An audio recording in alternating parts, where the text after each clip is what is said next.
Assalamualaikum dan hai.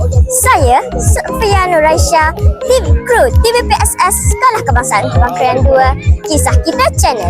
Pada pagi ini, Sekolah Kebangsaan Kebangkrean 2 telah mengadakan program merentas jasa peringkat sekolah 2026. Jom saksikan program ini berlangsung bersama-sama.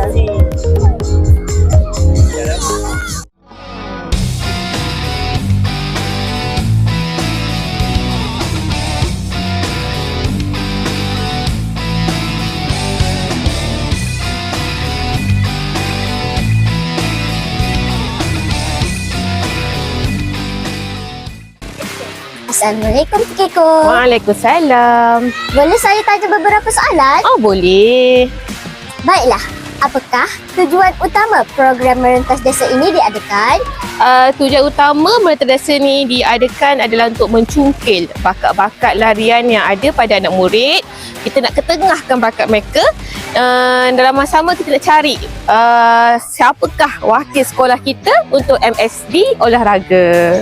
Seterusnya, apakah harapan PKKO terhadap program ini?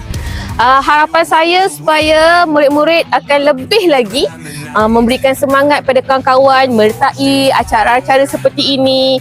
Dalam masa yang sama, dia sebenarnya menaikkan hubungan yang baik di antara rakan-rakan, tolong-menolong, menaikkan semangat, kesukanan di antara rakan-rakan dia. Terima kasih PKKO. Sama-sama.